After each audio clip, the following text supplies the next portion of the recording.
Selamat sore. Kenapa saya main Romance Jamur dulu? Karena saya terbiasa main sendiri. Jadi dari kecil saya belajar gitar klasik.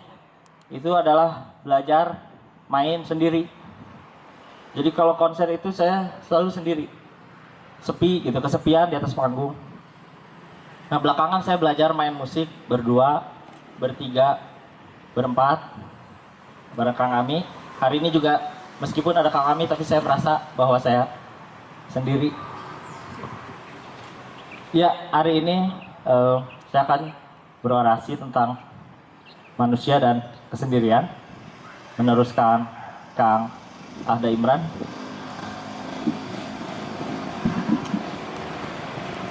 Ya, manusia itu pada dasarnya sendiri. Kita bisa lihat itu pertama-tama dari cerita-cerita dalam agama. Adam misalnya, dia sebenarnya ada di surga bersama Hawa kan.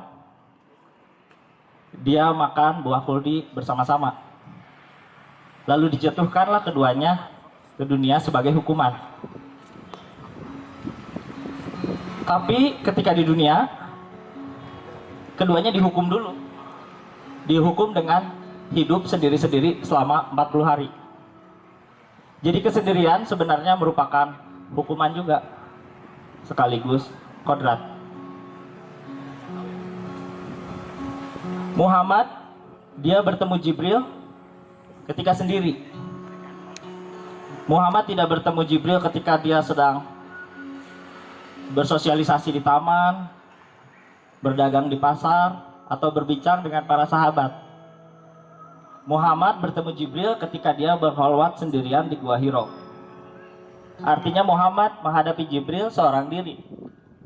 Dan Jibril mungkin hanya mau berhadapan dengan Muhammad yang sendiri.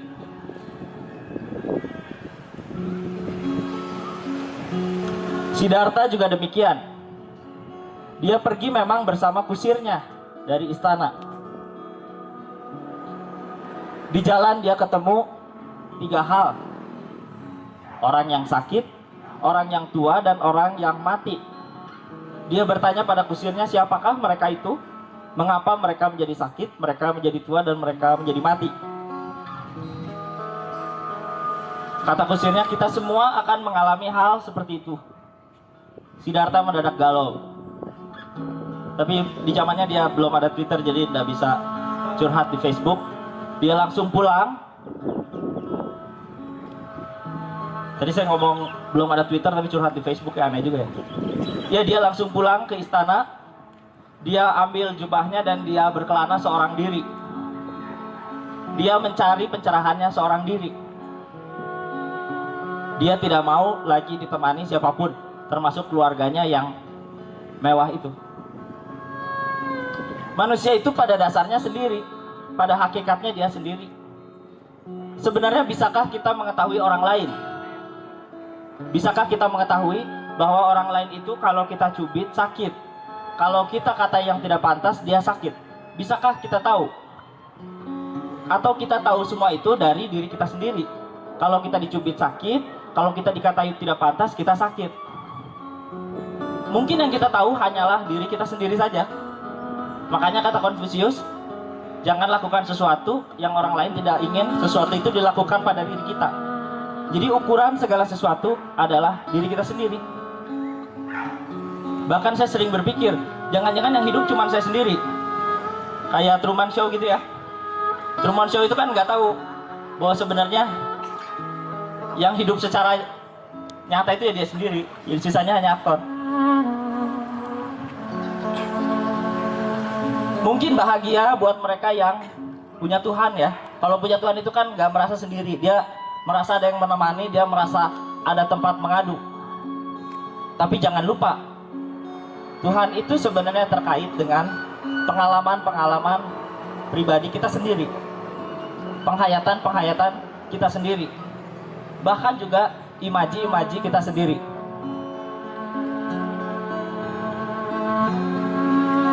Manusia itu pada dasarnya sendiri. Pada tahun 1944, Jean-Paul Sartre pernah menulis drama berjudul Rumah Tertutup, atau di Inggriskannya No Exit ya. Dia berkata bahwa neraka tidak lain tidak bukan adalah orang lain. Dia gambarkan dalam drama ketika ada 3 orang masuk neraka. Mereka menunggu 3 orang itu seperti apa siksaan yang akan diterima oleh kita semua. Apakah seperti di buku-bukunya Tatang S gitu ya? Ada tang, ada setrika dan sebagainya. Mereka semua menunggu. Mereka semua menunggu sambil ngobrol.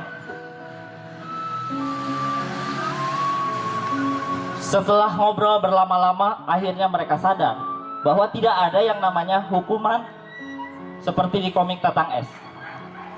Hukuman terbesar adalah kenyataan bahwa mereka hidup bersama orang lain. Hidup bersama orang lain berarti kita berbincang dan kita mengobjekkan orang lain dalam tatapan kita. Begitupun orang lain pun mengobjekkan kita dalam tatapan mereka.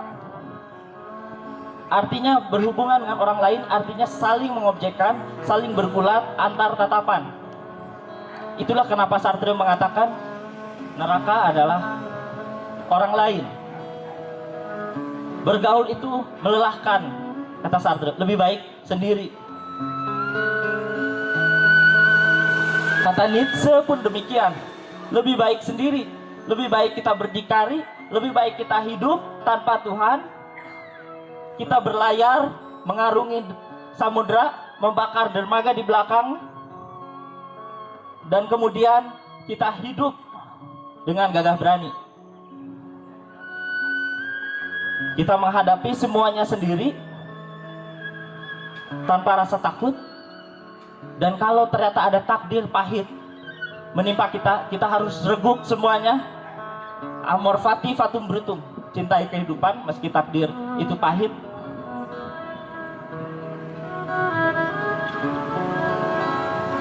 Betapa menderitanya mereka yang hidup sendiri tapi juga tidak punya Tuhan, seperti 2 orang malang itu ya, Sartre dan Nietzsche.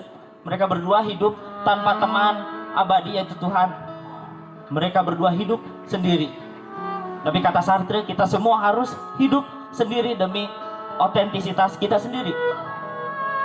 Dia mengatakan hidup sendiri itu sangat menderita. Dia mengatakan hidup sendiri itu seperti orang yang naik kereta tanpa tiket. Dia menghindari kondektur, tapi sebenarnya di ujung stasiun tidak ada seorang pun yang menanti dia. Sungguh menderita. Tapi apa boleh buat, kita harus sendiri menerima kenyataan itu. Dan jangan pura-pura kita ditemani banyak orang.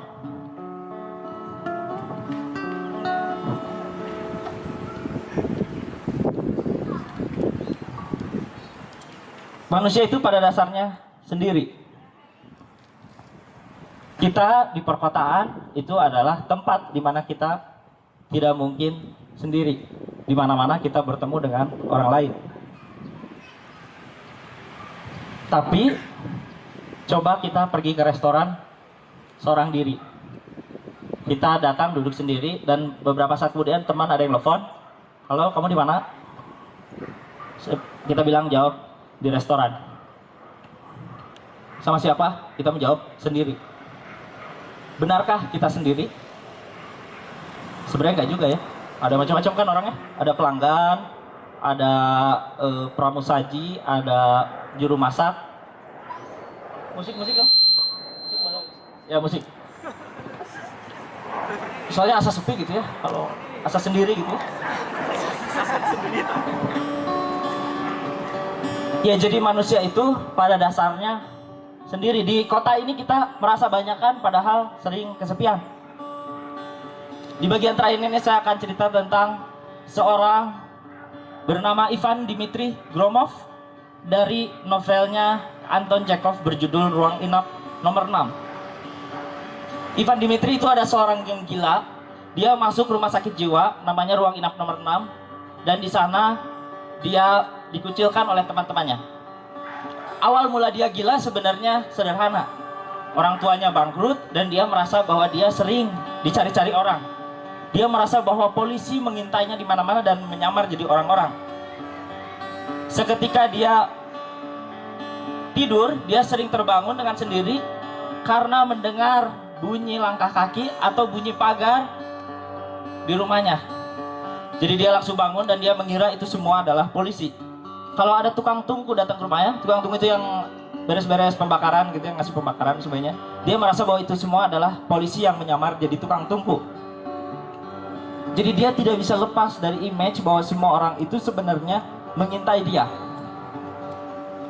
Ivan Dimitri adalah orang gila. Tapi pertanyaannya, adakah beda antara kita dengan Ivan Dimitri? Kita pun sama, sebenarnya kita juga sering takut pada orang lain.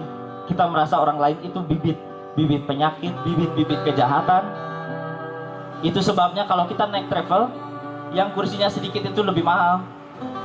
Perumahan yang eksklusif, yang orang-orang di sekitarnya lebih sedikit itu lebih mahal. Karena pada dasarnya kita seperti Ivan Dimitri. Kita juga takut pada orang lain. Manusia itu sendiri pada dasarnya. Pramudia Anantatur pernah nulis novel judulnya Bukan Pasar Malam. Kita lahir sendiri, kita mati sendiri, walaupun kita hidupnya rame-rame. Itu jadi pertanyaan besar, mengapa kita lahir sendiri, hidup rame-rame tapi mati sendiri? Bahkan dalam Islam kita dihitung amal-amalannya pun sendiri-sendiri. Berarti sebenarnya Tuhan ini kurang kerjaan ya. Dia nyiptain kita untuk merenungkan kesendiriannya, menderita dengan kesendiriannya. Mungkin itu gara-gara Tuhan juga sebenarnya sendirian. Jadi dia itu nyiptain kita biar dia ada orang yang lebih malang di semesta ini gitu ya. Jadi biar dia lihat orang lain, tuh ada yang sendiri juga, jadi saya gak sendiri banget. Mendengar hal itu sebenarnya kita bisa ngomong sama dia, ya itu mah derita lu aja ya.